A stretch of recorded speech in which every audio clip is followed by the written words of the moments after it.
Hello students, welcome in our today's lecture. In last lecture, we have finished some part of the abscisic acid, its discovery, then its isolation and the different scientists and its contribution in this discovery of the abscisic acid. In today's lecture, we are going to discuss the physiological effects and applications of abscisic acid. Here in textbook, some of the applications given that we are discussing now, and these are: it promotes abscission of leaves and induces dormancy in many plants. As it is one of the growth inhibitor hormone, it is responsible for abscission of leaves. ॲब्सिशनचा अर्थ मी तुम्हाला सांगितलेला आहे की झाडाची पानं गळून पडणे म्हणजे त्याला आपण म्हणतोय ॲब्सिशन. अँड डॉर्मन्सी, नंबर ऑफ प्लांटमध्ये हे डॉर्मन्सी तयार करतं. That's why plant do not show it's growth and that's why it is a growth inhibitor hormone. Second application is that it controls the dormancy in bud and seed by inhibiting growth process. म्हणजे सीडमध्ये आणि बडमध्ये जी डॉर्मन्सी आपल्याला पाहायला मिळते, it is due to this ABA hormone. That's why it is also a growth inhibitor hormone. Third application is that it accelerates the senescence of leaves, flowers and fruits. So senescence means the mature or old characteristics which appear in the plant, that we call as a senescence. So leaves, flower and fruits हे लवकर mature होतात प्लांटवर आणि त्यामुळं leaves, flower, fruits हे झाडापासून वेगळे होतात. That's why it is call as a senescence आणि it is due to ABA hormone. Next application is that it inhibits and delays cell division and cell elongation and suppresses cambium activity by inhibiting mitosis in vascular cambium. म्हणजे परत पहा, हे hormone काय करते, growth retard करते, growth inhibit करते. How? By delaying of cell division and cell elongation. म्हणजे cell division process आणि सेल इलॉंगेशन प्रोसेस डिले करते. म्हणजेच ही ग्रोथसाठी आवश्यक प्रोसेस आहे आणि ती प्रोसेस रिटायर करण्याचं काम, न होऊन देण्याचं काम हे हार्मोन करते. सो डिले म्हणजे उशीर करणे सेल डिव्हिजनला आणि सेल इलॉंगेशनला. त्यामुळे काय होणार आहे, प्लांटमध्ये ग्रोथ स्टॉप होणार आहे आणि कॅम्बियम ॲक्टिव्हिटी सप्रेस करते. तर कॅम्बियम ॲक्टिव्हिटीचा रोल काय आहे आपण ऑलरेडी आधी पाहिलेलं आहे. कॅम्बियम ॲक्टिव्हिटी म्हणजे काय, जर cambium is a woody part of the plant, त्याची जर ॲक्टिव्हिटी झाली तर आपल्याला काय पाहायला मिळतं, प्लांटची ग्रोथ प्रॉपर झालेली पाहायला मिळते, especially in the dicot plant. So that cambium activity is also suppressed by this hormone, and that's why there will be vascular cambium is not formed. Next application is that ABA could cause influx of Kapp's ion from the guard cell and result in closure of stomata. आता हे function काय सांगते पहा, influx of the K+ion. आता एक mechanism आहे. जसं आपल्या सर्वांना माहिती आहे की स्टोमॅटा जे आपण शिकलेलो आहोत 11th स्टँडर्डला ॲनाटॉमी ऑफ फ्लॉवरिंग प्लांटमध्ये, stomata are the structures which are found particularly in large number on the leaves of the plant. या स्टोमॅटामधून आपल्याला एक्सेस वॉटर प्लांटमधलं वेपरच्या फॉर्ममध्ये बाहेर निघून गेलेलं पाहायला मिळतं. That phenomenon we call it as a transpiration. आणि जर ऑलरेडीच पाणी कमी असेल प्लांटमध्ये तर हे ट्रान्सपिरेशन ॲव्हॉइड करण्याचं काम हे ABA हार्मोन करतं बाय क्लोजर ऑफ स्टोमॅटा. म्हणजे या हार्मोनमुळं स्टोमॅटा क्लोज केले जातात आणि त्यामुळे वॉटर जे बाहेर जातं ट्रान्सपिरेशनमध्ये ते जाऊ दिलं जात नाही. आणि कशामुळे होतं, त्याला एक मेकॅनिझम आहे. जर बाहेरचे K+ion आपणाला या स्टोमॅटामध्ये आलेले पाहायला मिळतात गार्ड सेलमधून. गार्ड सेल म्हणजे काय हेही तुम्ही आठवा की स्टोमॅटाच्या बाहेर जे सेल्स असतात, नेबरिंग सेल, त्याला आपण म्हणतो गार्ड सेल. या गार्ड सेलमधून K+ion हे आपल्याला स्टोमॅटामध्ये आलेले पाहायला मिळतात. And that's why there is a closure of stomata. एक मेकॅनिझम आहे पहा, का स्टोमॅटा क्लोज होतात, तर गार्ड सेलमधले K+ion स्टोमॅटामध्ये आल्यामुळे स्टोमॅटा क्लोज होतात. हे इथं अर्थ तुम्ही लक्षात घ्या. आणि त्यामुळं आपल्याला पाहायला मिळतं की ट्रान्सपिरेशनमध्ये एक्सेस वॉटर जर बाहेर जाऊन द्यायचं नसेल तर ट्रान्सपिरेशनच प्रोसेस स्टॉप केली जाते by closure of stomata. Okay, आणि त्यामुळं या हार्मोनला अजून एक नाव दिलेलं आहे पहा, it is known as anti transpirant. Anti म्हणजे अगेन्स्ट, ट्रान्सपिरेशन न होऊन देणारा, that's why it is called as anti transpirant. Next one is that it acts as stress hormone by inducing the plant to bear adverse environmental condition. पहा, दोन महत्त्वाचे point तुम्हाला ह्या ABA हार्मोनमध्ये लक्षात ठेवायचे आहेत. One is call as anti transpirant and another one is call as stress hormone. हे दोन्ही नाव आपल्याला या हार्मोनबद्दल लक्षात ठेवायचे आहेत. का तर ट्रेस हार्मोन का म्हणायचं आहे, when there is a less water in the plant body then and then only closure of the stomata will takes place. त्यामुळं कमी पाण्यामध्ये सुद्धा या हार्मोनमुळं प्लांट सर्वाईव्ह होऊ शकतं आणि त्यामुळं ट्रेस कंडिशनमध्ये, ॲडव्हर्स कंडिशनमध्ये, बिकट परिस्थितीमध्ये प्लांट व्यवस्थित विथस्टँड राहू शकतं, व्यवस्थित सर्वाईव्ह होऊ शकतं only due to this hormone. जर हे हार्मोन नसतं तर काय झालं असतं, स्टोमॅटा ओपन राहिले असते, जे काही कमी पाणी आहे प्लांटमध्ये ते सगळं प्लांटमधून बाहेर गेलं असतं स्टोमॅटाद्वारे आणि प्लांट काय झालं असतं, डेड झालं असतं due to the scarcity of water. पण हे हार्मोन स्टोमॅटाला क्लोज ठेवते during the adverse condition of the plant आणि त्यामुळं कमी पाण्यामध्ये सुद्धा प्लांट सर्वाईव्ह होऊ शकतं. That's why this hormone is called as the stress hormone. Next one is that, and last is, it inhibits flowering in a long day plant but stimulate flowering in short day plant. आता पहा, आपण तुम्हाला सांगितलं होतं मी सुरुवातीलाच की या plant growth आणि मिनरल न्यूट्रिशनमधला बराचसाच पार्ट यावर्षी सिलेबसमधून कट केलेला आहे. त्यामुळे फक्त आपल्याला स्टेट बोर्डला काय डिस्कस करायचं आहे तर प्लांट हार्मोन्स म्हणजे ऑक्झिन, जिबर्लिक ॲसिड, सायटोकायनिन, इथिलिन आणि ॲब्सिसिक ॲसिड. बरोबर आहे. त्यामुळे जो पुढचा पार्ट त्याच्यामध्ये दिलेला आहे तुम्हाला फोटोपिरियडिझम, व्हर्नलायझेशन, हा पार्ट डिलीट केलेला आहे, त्यामुळे तो आपण डिस्कस करणार नाही. पण याआधी तुम्हाला सांगितलं होतं की every plant require the minimum requirement of the light, म्हणजे प्रत्येक प्लांटला लाईटची रिक्वायरमेंट ही लागतेच. Some plant require more light, some require less light, some do not require light at all. त्यामुळे जशा प्रकारे त्या प्लांटला लाईटची गरज आहे, जास्त लाईट लागत असेल तर त्याला आपण म्हणणार आहे लॉंग डे प्लांट, कमी लाईट लागत असेल तर आपण म्हणणार आहे शॉर्ट डे प्लांट, आणि लाईटची गरजच नाही त्या प्लांटला, without light exposure they produce growth and development that we call as a neutral plant. त्यामुळं इथं आपल्याला सांगायचं आहे, याच्यावरून आपण लक्षात ठेवतो आहे की लॉंग डे प्लांट जे आहे ज्यांना जास्त लाईट लागते अशा प्लांटमध्ये फ्लावर्स न येऊन देण्याचं काम किंवा इनिबिट करण्याचं काम हे ॲब्सिसिक ॲसिड तयार करतं. परंतु दुसऱ्या बाजूला जे प्लांट्स आहेत विच रिक्वायर शॉर्ट लाईट ह्यांच्यामध्ये फ्लावरिंग आपल्याला या हार्मोनमुळं आलेलं पाहायला मिळतं. त्यामुळे शेवटचा पॉईंट नीट लक्षात ठेवा, inhibits flowering in long day plant but stimulates flowering in short day plant. So like this, these are different applications of this abscisic acid are given in our textbook. So number of time simultaneously आपण discuss करतो आहे की त्याच पार्टचे hormones in the NCERT book. तर तुम्ही NCERTचं पुस्तक पाहिलं तर ॲब्सिसिक ॲसिडबद्दल ही सगळी माहिती तुम्हाला दिलेली आहे. त्यामुळं आपणाला हार्मोन्स प्लांटचे जे आपण 5 डिस्कस केले स्टेट बोर्डला, सेम टाईपच्या ॲप्लिकेशन्स तुम्हाला NCERTमध्ये पाहायला मिळणार आहेत. जिथं जिथं ॲडिशन आहे ती आपण ऑलरेडी डिस्कस केलेली आहे.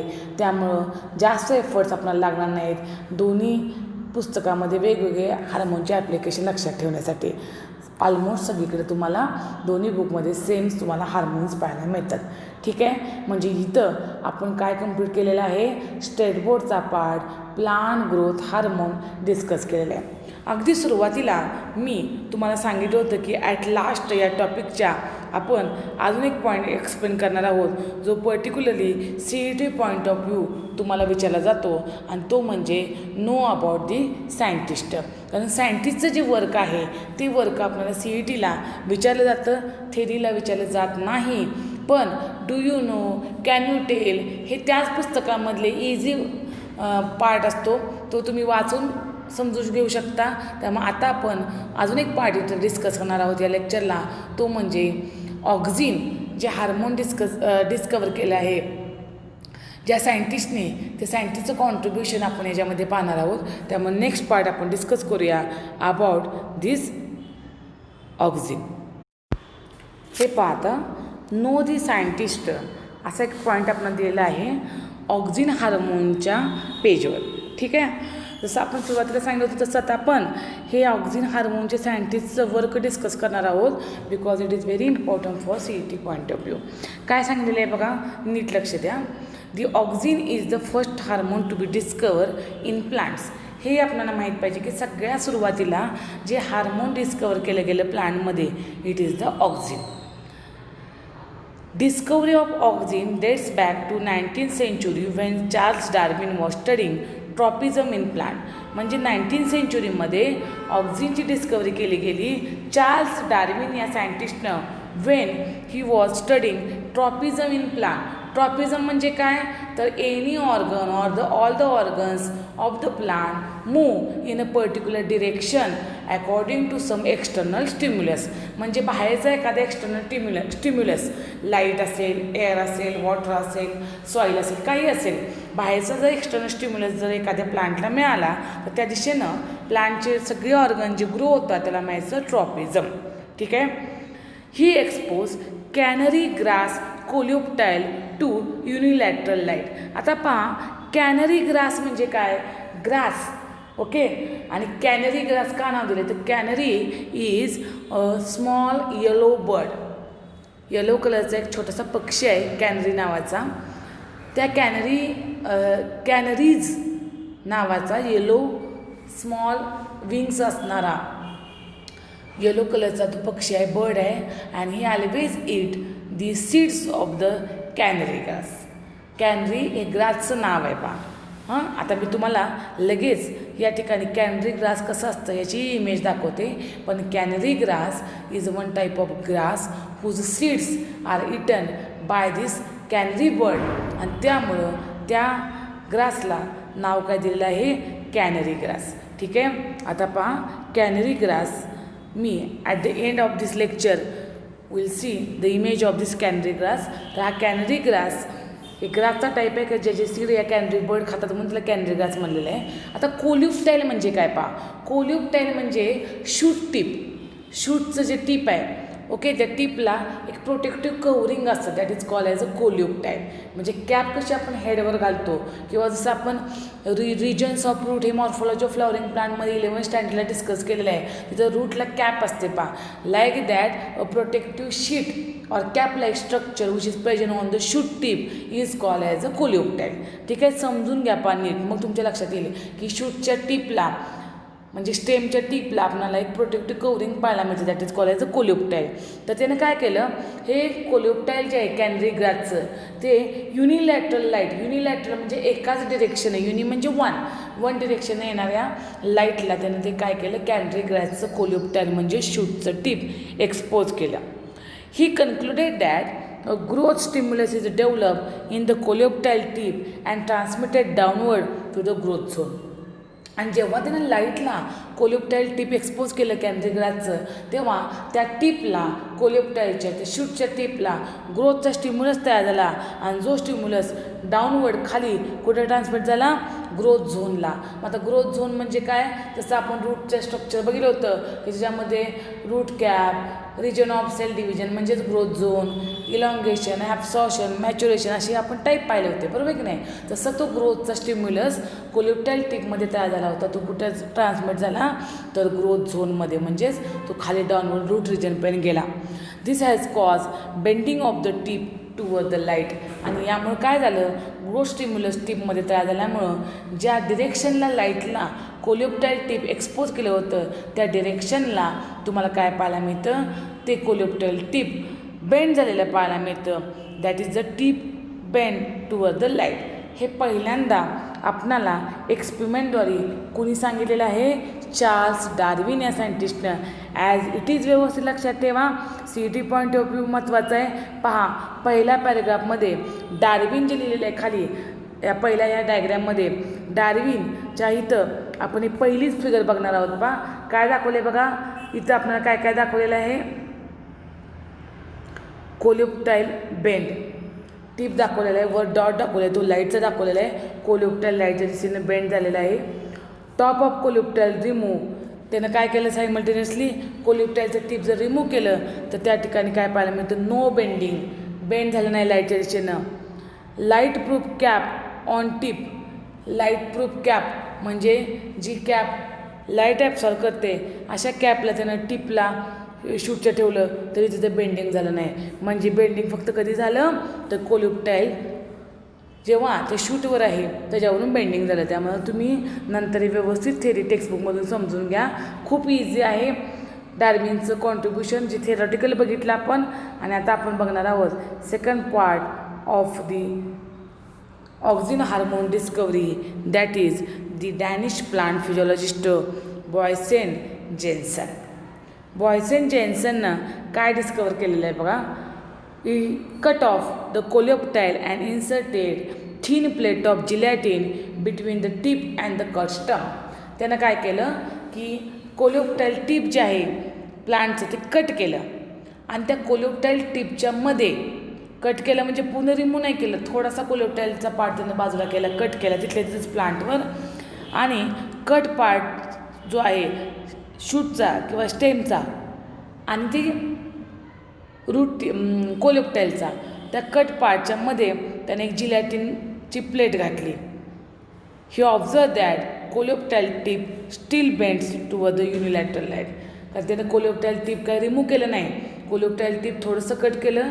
ही kept it as it is on the shoot tip and he added a gelatin plate in between that coleoptile tip and the cut stump or cut shoot and observe that still coleoptile bends toward the unilateral light. आता हेच आपण डायग्रॅमद्वारे बघूया about the Boysen and Jensens. So see our second name next to Darwin is Boysen and Jensen. What he did, he remove the tip. Okay, then he place gelatin. Second पहिल्या डायग्रॅममध्ये काय दाखवलं बघा, त्यानं जिलॅटिन टीप रिमूव्ह केलं कोलिप्टाईलचं. ओके, सेकंड डायग्रॅममध्ये काय दाखवलं आहे बघा, जिलॅटिन इन्सर्ट केलेलं आहे त्या टिपच्या मध्ये कोलिप्टाईलच्या आणि स्टेमच्या. बेंड टुवर्ड्स लाईट, तरीसुद्धा ते टिप कुणाच्या दिशेनं बेंड झालेलं आहे, लाईटच्या दिशेनं. It is prove by this Boysen and Jensen. Okay, now third scientist Paul, what he did, he also cut off the tip of coleoptile and replaced it asymmetrically on the cut coleoptile stem. He also removed the tip of coleoptile. आणि त्यानं असिमेट्रिकली म्हणजे बरोबर त्या cut स्टेमला match न होता त्यानं थोडंसं तिरकं असं ते कोलिप्टाईल टीप स्टेमवर ठेवलं, कट स्टंपवर. He observe that coleoptile tip bend away from the side bearing tip even in dark. म्हणजे जरी ते डार्कमध्ये ठेवलं असलं, अंधारामध्ये ठेवलं असलं तरी ते कोलिप्टाईल टीप काय झालं होतं, बेंड झालं होतं. बघूया आपण डायग्रामद्वारे. थर्ड सायंटिस्ट पॉल ह्यानं काय केलं, टीप रिमूव्ह केलं. You can observe it in first figure. Then tip place on one side, बघा असिमेट्रिकल ठेवलेलं आहे त्यानं, सिमेट्रिकल ठेवलं नाही. सेकंड डायग्राममध्ये काय सांगितलेलं आहे, tip place on one side. Third डायग्रॅममध्ये काय दाखवलेलं आहे, bending in absence of light. इथं लाईट एक्सपोज केले आहे का नाही, तरीसुद्धा ते टीप तुम्हाला बेंड झालेलं पाहायला मिळतं. ठीक आहे, आता आपण पाहूया the fourth experiment which is carried out by scientist F.W. Went, जो ऑलरेडी आपण ऑक्सिनच्या थेरीमध्ये डिस्कस केलेलं आहे. F.W. Went successfully isolated natural auxin from Avena coleoptile tip. Avena is the another name of the grass. Genus आहे grass फॅमिलीमधला ॲवेना. तर grass फॅमिलीमधल्या shoot टीपमध्ये generally कोलिप्टाईल असतं बाकीच्या प्लांटमध्ये नसतं. म्हणून मॅक्झिमम सगळे एक्सपेरिमेंट ऑक्सिनचे ग्रासवर केलेले आहेत. त्यामध्ये Avena is the name of the grass. आणि ॲवेनाच्या टीपला, ग्रासच्या आपल्याला काय पाहायला मिळतं, कोलिप्टाईल टीप पाहायला मिळतात. आणि from that coleoptile tip this F.W. Went isolated natural auxin. He cut off the tip and placed them on small agar blocks. वेननं काय केलं, कोलेप्टाईल टिप कट केले ग्रासचे ॲव्हेनाचे आणि आगार ब्लॉकवर ते काय केले, ठेवून दिले. तर आगार म्हणजे काय आठवते का बघा, लास्ट इयरला 11th स्टँडर्डमध्ये किंगडम प्लांटिंगमध्ये आपण जेव्हा आल्गीची इम्पॉर्टन्स डिस्कस केले होते त्यामध्ये मी तुम्हाला सांगितलं होतं की आगार ही एक पावडर आहे which is use for the growth of the microbes in the laboratory. तर ही आगार पावडर रेड आल्गीपासून तयार केलं ते. तर त्या आगारचे ब्लॉक्स, या पावडरचे ब्लॉक्स जे आहेत, ब्लॉक म्हणजे विटासारखे जे स्ट्रक्चर त्या पावडरपासून तयार केलं जातं. वीट म्हणजे घर बांधण्यासाठी जे आपण वीट यूज करतो त्या ब्रिक्स म्हणतो आपण इंग्लिशमध्ये त्याला. तर ब्रिक्ससारखं ब्लॉक्स तयार केले जातात त्या आगारचे. आणि त्या आगार ब्लॉकवर त्यानं काय केलं, कट पार्ट कोलेप्टाईल टिपचा ठेवून दिला. Then, after certain period of time, place the agar blocks asymmetrically on cut coleoptile stem that cause bending. आणि नंतर त्यानं काय केलं, ह्या कट पार्टवर आगार ब्लॉक्स काय केले, ठेवून दिले. आणि त्यानं ऑब्झर्व केलं की कोलेप्टाईल स्टम जे आहेत ते बेंडिंग करत आहेत. He demonstrated the presence of substance which could diffuse into agar blocks Went name this substance as auxin. म्हणजे काय, तर आपण डायग्रॅममध्ये डायरेक्ट समजून घेऊया.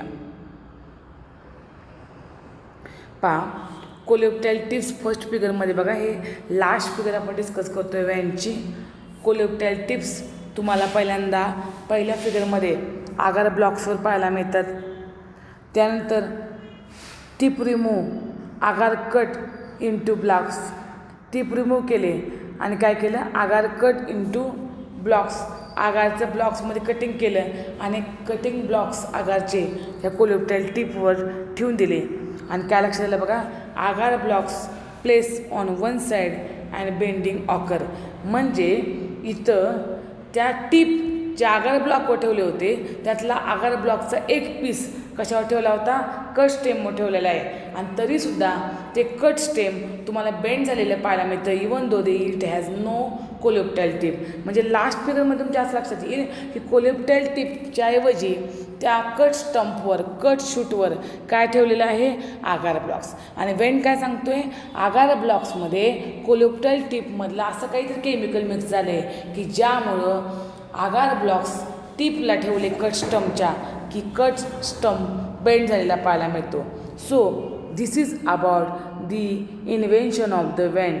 आणि पहा, आपण 4 सायंटिस्टचा स्टडी केला, Charles Darwin, then Boysen Jensen, Paul and F.W. Went. आणि त्यांची डायग्रॅमद्वारे त्यांचं कॉन्ट्रीब्युशन आपण इथं पाहिलेलं आहे. So this part is very important. आणि याच्यावरून आपल्याला काय लक्षात येतं की प्रत्येक सायंटिस्टनी डिस्कवर केलं की शूट टिपच्या वरच्या साईडला असं काहीतरी केमिकल आहे due to which that shoot bend towards the external stimulus. आता चार्ल्स डार्विन आणि जो सेकंड सायंटिस्ट आहे बॉयसन जेन्सन यांनी काय केलं, कोलेप्टाईल टिप हे लाईटला एक्सपोज केलं so that tip bends toward the light. But Paul do not expose that coleoptile tip toward the light, it expose it toward the dark even though that coleoptile tip bends. आणि लास्टला F.W. वेननं कोलेप्टाईल टिपच्या ऐवजी जे कोलेप्टाईल tip आगार ब्लॉकमध्ये ठेवले होते तो आगार ब्लॉक्सच कट स्टंपवर अटॅच केला, तरीसुद्धा ते स्टंप बेंड झालेलं पाहायला मिळतं. So all this explain that at the tip of the shoot, that means in the coleoptile tip some substances are there which shows bending toward the external stimulus. So this is important for CET point of. इथं आपण टेक्स्टबुकमधला सगळा content study केला, फक्त plant growth हार्मोनच आपल्याला आहे, त्यामुळे बाकीचं आपण काहीही स्टडी केलेलं नाही. जसं मी तुम्हाला प्रत्येक लेक्चरला थेरीच्या सांगत होते की हार्मोनचे 5ही हार्मोनचे ॲप्लिकेशन्स जेव्हा आपण स्टडी करतो तेव्हा आपल्याला असं वाटतं की सगळ्याचे ॲप्लिकेशन सेमच आहेत, त्यामुळे हे ॲप्लिकेशन लक्षात राहत नाहीत. पर्टिक्युलरली नीटसाठी जी मुलं स्टडी करणार आहेत त्यांच्यासाठी आणि थेरीसाठीसुद्धा फक्त थेरी एक्झाम देणाऱ्या मुलांसाठी किंवा CET एक्झाम देणाऱ्या मुलांसाठी ही आपण आजची ट्रिक डिस्कस करतो आहे 5ही हार्मोनची. पहा, ह्या ट्रिक्स खूप महत्त्वाच्या आहेत. अगदी एकदाच वाचून ह्या ट्रिक्स लक्षात राहणार नाहीत, तर तुम्हाला ह्या ट्रिक्स केअरफुली लक्षात ठेवायच्या आहेत आणि ह्या ट्रिक्सवरून आपण इझिली त्यांचे ॲप्लिकेशन्स लक्षात ठेवू शकतो हे आपण आता डिस्कस करणार आहोत. So today we are going to discuss in the same lecture the tricks for the different hormones. So first hormone is the auxin. Auxin हार्मोनची ट्रिक आपण लक्षात ठेवूया. काय दिलेलं आहे ट्रिक? क्रिस्ट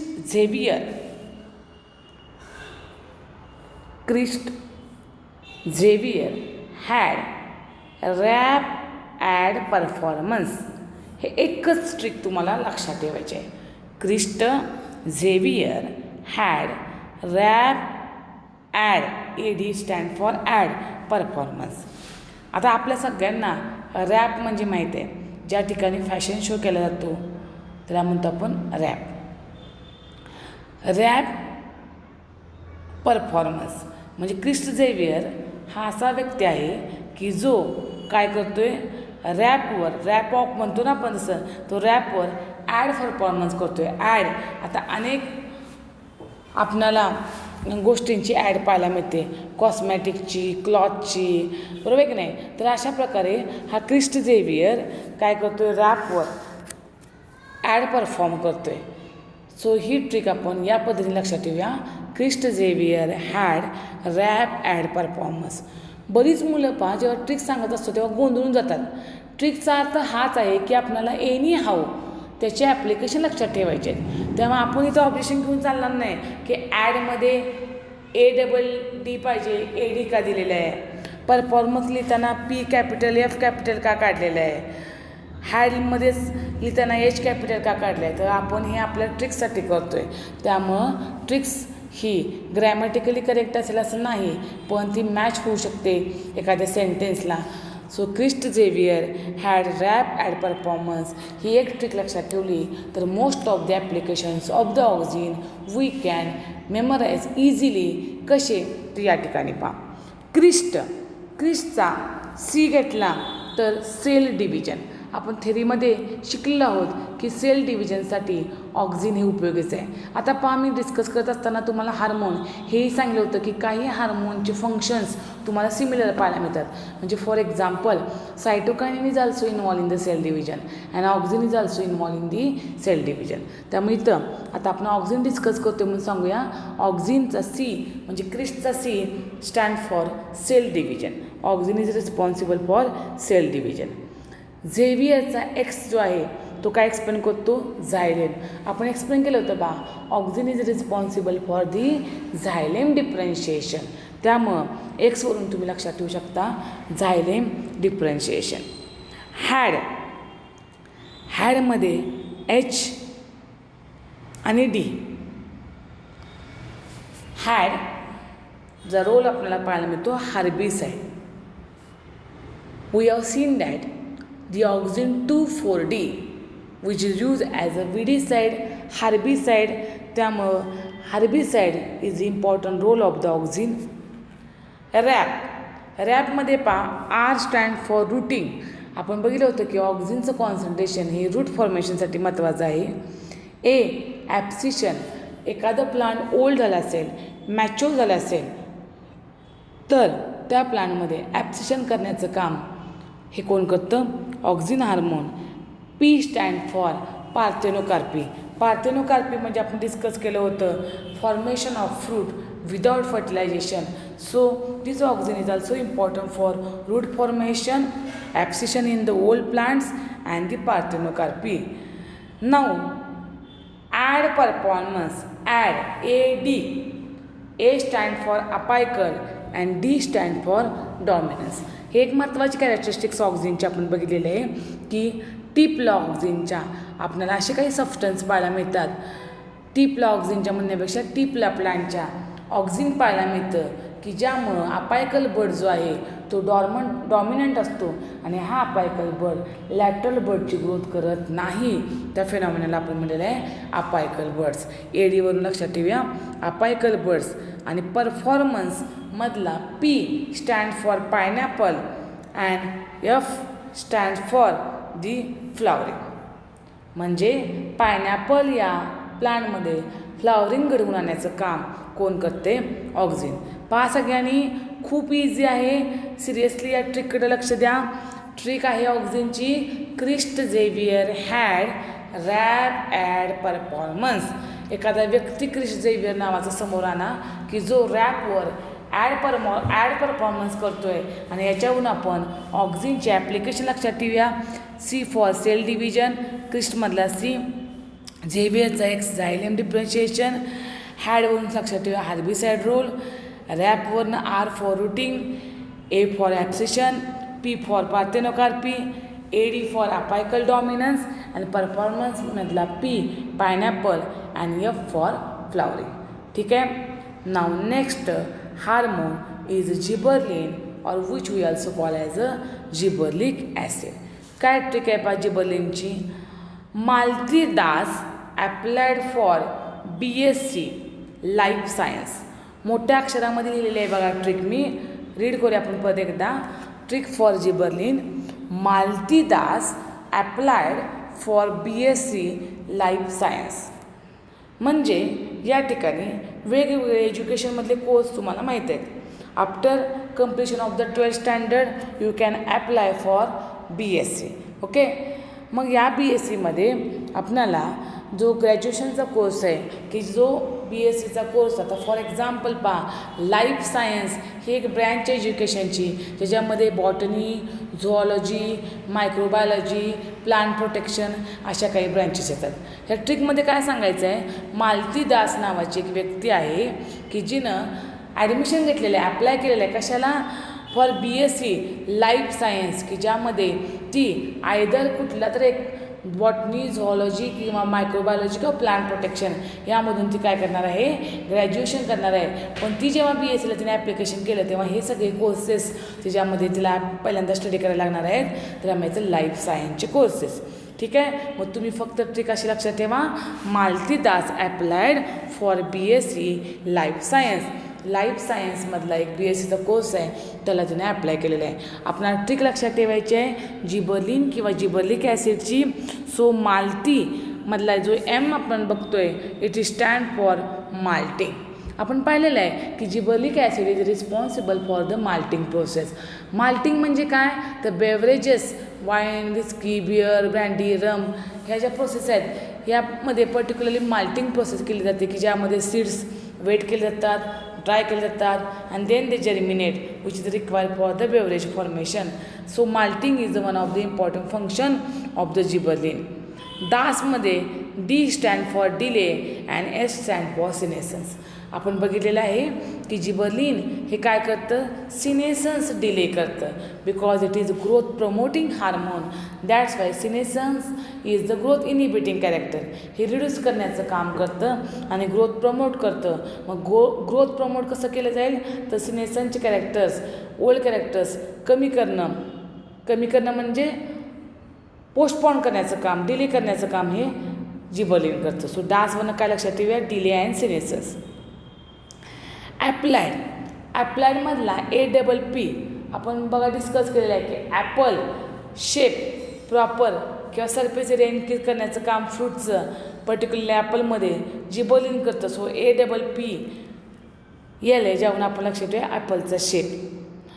BSc ह्याच्यामध्ये B stand for bolting, S stand for sugar cane, C stand for cabbage as well as conifer. आपण बघितलेलं आहे बोल्टिंग म्हणजे काय, तर इंटरनोडल लेंथ जे आहे ती इन्क्रीज करण्याचं काम जिबरलिन करतं. That phenomenon is called as bolting. You can observe this bolting in the cabbage.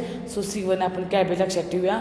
It also increase the bolting phenomenon in sugar cane as well as in the conifer. Conifer means one of the plant belongs to the gymnosperm. ठीक आहे. Then life science, L for length and S for stalk. Length, stalk मी तुम्हाला example सांगितलं ग्रेपचं. तर ग्रेपचा जो घड असतो म्हणतो आपण मराठीमध्ये, द्राक्षाचा घड आहे. सो घड जो साईजने इन्क्रीज होतो it is call as a length stalk. आणि हे कुणामुळे पाहायला मिळतं, जिबरलिक ॲसिडमुळं. So student we have to remember the trick for gibberellin that is Malti Das applied for BSc life science. आणि याच्यावरून आपल्याला लक्षात राहील कशा प्रकारे malting, delay senescence, apple shape, bolting in sugarcane, cabbage, conifer and increase the lane stock पाहायला मिळतं. So this is about the gibberellins hormone trick. Now the third hormone that is cytokinin. It is also one of the growth promoting hormone. ठीक आहे. आता या cytokinin आपण discuss केलेलं आहे. ट्रिकद्वारे cytokinin काय बघायचं आहे बघा. Ticket collection advances said CM. आता नुकतंच सगळ्यांना माहिती आहे लॉकडाऊनचा पिरियड झालेला आहे. आतासुद्धा एक प्रकारचं लॉकडाऊनच चालू आहे. आणि या लॉकडाऊन पिरियडमध्ये सुरुवातीच्या सिच्युएशनमध्ये आपण बघितलं होतं म्हणजे एप्रिल मेच्या पिरियडमध्ये आपल्याला पाहायला मिळत होतं की बसेस वगैरे सगळं बंद होतं. बरोबर आहे. त्यामुळं लोकांची एका ठिकाणाहून दुसऱ्या ठिकाणी जाण्यासाठी गैरसोय होत होती. काही जण एखाद्या ठिकाणी अडकून पडले होते ते तिथंच राहिले होते कारण बसेस बंद होत्या. जेव्हा बसेस सुरू झाल्या तेव्हा काय पाहायला मिळालं की तिकीट लोक ॲडव्हान्समध्ये बुक करू लागले कारण त्यांना पटकन एका ठिकाणी दुसऱ्या ठिकाणी ट्रॅव्हलिंग करायचं होतं. मग इथं आपण ही ट्रिक अशी लक्षात ठेवायची आहे. Ticket collection advances said CM. CM जे आहे चीफ मिनिस्टर यांनी काय केलं की लोकांची गैरसोय होऊ नये म्हणून या तिकीटमध्ये ॲडव्हान्सेस केले. म्हणजे तिथं बस स्टॉपवर न जाता घरामध्ये सुद्धा तुम्हाला ऑनलाईन हे तिकीट्स बुक करता येऊ शकतात किंवा येतात अशी सोय केली. आणि त्यालाच नाव दिलेलं आपण ट्रिकला ticket collection advances said CM. या पार्श्वभूमीवर आपण याची ट्रिक लक्षात ठेवणार आहोत. ठीक आहे. परत असा विचार करू नका की याचा अर्थ काय होतो आहे तर लॉकडाऊनच्या सिच्युएशनला बसमधून जाण्यासाठी तिकीटचं कलेक्शन ॲडव्हान्स केलं, वेगळ्या पद्धतीने केलं लोकांची गैरसोय न होण्यासाठी असं सीएमने डिक्लेअर केलेलं आहे. हे या ट्रिकमध्ये आपल्याला सांगायचं आहे. So ticket T for tissue culture. पहा तुम्हाला आठवते का सायटोकायनिनची जेव्हा आपण ॲप्लिकेशन डिस्कस केली तेव्हा मी सांगितलं होतं की cytokinin and auxin are use in the tissue culture. So tissue कल्चरमध्ये आपल्याला सायटोकायनिनचा रोल पाहायला मिळतो for shoot formation.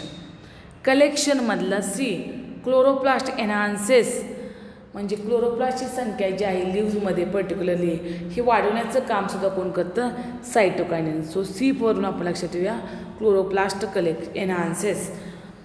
Advances again AD apical dominance. हे कुणाचं कॅरेक्टरिस्टिक बघितलं होतं आपण ऑक्झिनचं. अपायकल डॉमिनन्स रिड्यूस करण्याचं काम. रिव्हर्स इफेक्ट अपायकल डॉमिनन्सचा कुणामध्ये पाहायला मिळतो आपल्याला सायटोकायनिनमध्ये. कारण मी रेग्युलर लेक्चरला तुम्हाला सांगितलं होतं पहा cytokinin reduces apical dominance and cause the growth of the lateral bud. इथं काय झालं अपायकल डॉमिनन्सचा इफेक्ट कमी करण्याचं काम सायटोकायनिन करतं. So AD stand for apical dominance reduction. सेडमधला एस शूट इनिशिएशन जे आपण पहिल्यांदा सांगितलं होतं ट्रिकमध्ये टीच्या तिकीटच्या तिथं सांगितलं होतं टिश्यू कल्चरमध्ये शूट इनिशिएशन करतं. तसंच सेम लक्षात ठेवायचं सेडमध्ये shoot initiation. CM C for cytokinesis division of the cytoplasm म्हणजेच सेल डिव्हिजन. आणि morphogenesis or mobility. Morphogenesis and mobility म्हणजे यम. मॉर्फोजेनेसिस म्हणजे काय development of the external characters flower fruit leaves ह्याला म्हणतो मॉर्फोजेनेसिस. आणि मोबिलिटी म्हणजे काय जे मिनरल्स जे प्लांट नॅपसह केले आहेत रूट नॅपसह केलेले आहेत ते प्लांटच्या प्रत्येक पार्टमध्ये मोबाईल होतात एका ठिकाणून दुसऱ्या ठिकाणी जातात. त्यामुळे mobility of the element it is also due to this cytokinin. त्यामुळे बघा सायटोकायनिनची ट्रिक आहे ticket collection advances said CM. आणि यावरून टीवरून टिश्यू कल्चर, सीवरून क्लोरोप्लास्ट एनहान्सेस, एडीवरून अपायकल डॉमिनन्स रिड्यूस, सेडच्या एसवरून शूट इनिशिएशन, सीवरून सायटोकायनेसिस आणि एमवरून मॉर्फोजेनेसिस किंवा मोबिलिटी आपल्या लक्षात येते. दुसरा हार्मोन आहे ॲब्सिसिक ॲसिड ज्याला आपण शॉर्टमध्ये म्हणतो आहे ABA. जस्ट आपण डिस्कस केलं होतं स्टार्टिंगला. हे जे ABA हार्मोन आहे ह्याचा अजून एक महत्त्वाचा पॉईंट मी जे सांगते. दिस hormone is antagonistic to जिबर्लिक acid असं आपल्याला NCERTमध्ये मेन्शन केलेलं आहे. हे खूप महत्त्वाचं आहे पहा. म्हणजे जिबर्लिक ॲसिडचे जे जे फंक्शन्स आहेत जे त्याच्या अपोजिट फंक्शन्स तुम्हाला ह्या ABA हार्मोनमध्ये पाहायला मिळतात. So in NCERT it is given as it is antagonistic to the G. Trick काय पहा ABIची. A BDA student close the reservoir. Reservoir म्हणजे काय, ज्या ठिकाणी स्टोरेज केलं जातात. आपण असं म्हणूया की वॉटरचं रिझर्वायर, वॉटरचं स्टोरेज केलेलं रिझर्वायर आहे. मोठी टाकी आहे समजा, इट इज अ रिझर्वायर, आणि त्या टाकीचं ओपन आहे, ते टाकी त्याच्यावर झाकण घालण्याचं काम हे या स्टुडंटने केलेलं आहे. सो BDS म्हणजे जो कोर्स कंप्लीट झाल्यानंतर दातांचा डॉक्टर होतो त्या कोर्सला आपण म्हणतो BDS. So a BDS student close the reservoir, अशी ट्रिक आहे ABA हार्मोनची. बघूया. A stand for abscission. आता आपल्याला माहीत आहे की ABA हार्मोन आणि इथिलीन हार्मोन हे काय आहेत, ग्रोथ इनहिबिटर हार्मोन आहेत, ज्यांचं काम काय आहे, लवकर प्लांट्समध्ये ओल्ड कॅरेक्टरिस्टिक्स तयार करणं आणि ग्रोथ काय करणं, प्लांटची स्टॉप करणं. सो ॲब्सिशन म्हणजे आपल्याला माहीत आहे की पानं, फळं, फुलं हायड्रोलायटिक एन्झाईम त्या ठिकाणी तयार झाल्यामुळे गळून पडतात. So it is called as abscission. BDSमध्ये B stand for bud, D stand for dormancy आणि S स्टँड फॉर सीड. सीडची आणि बर्डची डॉर्मन्सी तयार करण्याचं काम कोण करते, तर ABA. म्हणून BDSवरून आपण B बर्ड, S सीड आणि D डॉर्मन्सी असं 3 लक्षात ठेवू शकतो. बर्ड आणि सीड डॉर्मंट कंडिशनमध्ये ठेवले तर प्लांटची ग्रोथ होणार नाही. So it is responsible for the growth inhibition. स्टुडंटचा S स्टँड फॉर स्टोमॅटा आणि क्लोजचा C स्टँड फॉर, किंवा क्लोज वाक्य असंच घेतले आपण as it is close. So S for stomata and close. आताच आपण डिस्कस केलं की वॉटर जर कंटेंट कमी असेल प्लांटमध्ये तर स्टोमॅटा क्लोज करण्याचं काम कोण करतं आहे, AB hormone. So stomata get close due to this hormone. हे ट्रिक आपण लक्षात ठेवणार आहोत स्टुडंट्स क्लोजवरून. दीचा TH स्टँड फॉर ट्रान्सपिरेशन. ट्रान्सपिरेशनमध्ये याचा रोल आहे आपल्याला माहीत आहे, म्हणून त्याला आपण म्हणतो आहे अँटी ट्रान्सपरंट किंवा अँटी ट्रान्सपरंट. आणि reservoir R stand for resistance. कारण हे ट्रेस हार्मोन आहे, त्यामुळे प्लांट हे कमी पाण्यालासुद्धा रेजिस्टंट होतं आणि त्या पाण्याला ते ॲडॅप्ट करतं आणि सर्वाईव्ह होतं, त्याला म्हणायचं resistant. So a BDS students close the reservoir याच्यावरून आपण abscission, bird seed dormancy, stomata close, transpiration and resistance of the plant असे फंक्शन्स इझिली लक्षात ठेवू शकतो. आणि आता पहा, शेवटचं हार्मोन आहे इथिलीन हार्मोन. त्याला आपण गॅसेस हार्मोन म्हणलेलं आहे. It is also growth inhibitor hormone. आणि याची ट्रिक आपण लक्षात ठेवणार आहोत. Add some raw peanut butter on bread. Bread कसा लिहिलेला आहे पहा, शेवटचा D कॅपिटल काढलेला आहे ट्रिकसाठी आपल्या. So add some raw peanut butter on bread. जसं आपण ब्रेड खातो घरामध्ये, ब्रेड घेतो, ब्रेडवर जाम आपण ॲप्लाय करू शकतो, ब्रेडवर सॉस लावतो, तसं ब्रेड घेतलेलं आहे एका मुलानं आणि त्या ब्रेडवर तो मम्मीला सांगतो, त्याच्या आईला सांगतो आहे add some raw peanut butter. Raw peanut butter apply कर. रॉ म्हणजे विदाउट प्रोसेसिंग केलेलं. रॉ पीनट बटर त्या ब्रेडवर ॲप्लाय कर असं तो मम्मीला सांगतो त्याच्या. So add some raw peanut butter on bread. ही ट्रिक आहे इथिलीनची. आता लक्षात ठेवूया आपण ट्रिकवरनं. ॲडचा जो A आहे तो काय सांगतो आहे, ॲब्सिशन. म्हणजेच ग्रोथ इनहिबिटर आहे, त्यामुळे पटकन ॲब्सिशन करण्याचं काम प्लांट ऑर्गनमध्ये हे हार्मोन करते. सिनेसन्स मॅच्युअर ओल्ड कॅरेक्टरिस्टिक्स तयार करते, जसं yellowing of the leaves, early maturation of the flowering fruits, त्याला माहिती सिनेसन्स. रॉमधला R स्टँड फॉर रायपनिंग. कारण आपण बघितलेलं आहे की फ्रूट रायपनिंगचं हार्मोन कोण आहे, ethylene. So ripening of the fruit Rचा रॉ आहे, रॉचा R आहे. आणि रूट हेअर हे एक फंक्शन NCERTमध्ये दिलेलं आहे की रूट हेअर जे असतात which are responsible for absorption of water, हे रूट हेअरसुद्धा मॅक्झिमम ग्रो करण्याचं काम, वाढवण्याचं काम, तयार करण्याचं काम कोण करते, तर ethylene hormone. So R stand for ripening as well as for formation of root hairs. Peanut. So P असंच घेतलेलं आहे आपण, दिलेलं आहे बघा तुम्हाला. पीनटमधला P जो आहे, ज्याला आपण मराठीमध्ये वाटाण्याच्या शेंगा म्हणतो, Pचं जर्मिनेशन करतं इथिलीन. बटरमधला break germination of the peanut असा अर्थ घेऊया. आणि ब्रेडमधला B बर्ड आणि Dमधला डॉर्मन्सी. तर बर्डची डॉर्मन्सी करतो आहे, पीनटचं जर्मिनेशन ब्रेक करतो आहे, ॲब्सेशन करतो, सिनेशन करतो आणि फ्रूटचं रायपनिंग करतो, त्याचबरोबर रूट हेअर फॉर्मेशन करतो. हे सगळे आपल्याला सांगायचे आहेत इथिलिनच्या ट्रिक्स आर व्हेरी इझी. ट्रिक्सशिवाय तुम्ही बायोचा स्टडीज करू शकत नाही. त्यामुळं ट्रिक्सवर परत एकदा कॉन्सन्ट्रेट करा. ह्या ट्रिक्समुळं हे 5ही हार्मोन्स इझिली आपल्या लक्षात राहतील आणि त्याचबरोबर लाईन टू लाईन टेक्स्टबुक आणि लाईन टू लाईन इनसाईड रिडिंगसुद्धा गरजेचं आहे की ज्याच्यावरून आपण हे व्यवस्थित लक्षात ठेवू शकतो. नेक्स्ट लेक्चरपासून मी तुमचा प्लांट ग्रोथ अँड डेव्हलपमेंट हा NCERTमधला टॉपिक याच पद्धतीनं डिस्कस करणार आहोत. त्यामुळे इथं स्टेट बोर्डचा सिलेबस संपलेला आहे, ज्याचं नाव होतं प्लांट ग्रोथ आणि मिनरल न्यूट्रिशन. परंतु NCERTमध्ये 2 टॉपिक आपल्याला डिस्कस करायचे आहेत. एकाचं नाव आहे प्लांट ग्रोथ अँड डेव्हलपमेंट आणि दुसरं आहे मिनरल न्यूट्रिशन. तर मी नेक्स्ट लेक्चरपासून प्लांट ग्रोथ अँड डेव्हलपमेंट हा टॉपिक डिस्कस करणार आहे आणि मिनरल न्यूट्रिशन जो आहे तो सेपरेट आपण नीटसाठी डिस्कस करणार आहोत. Okay, thank you.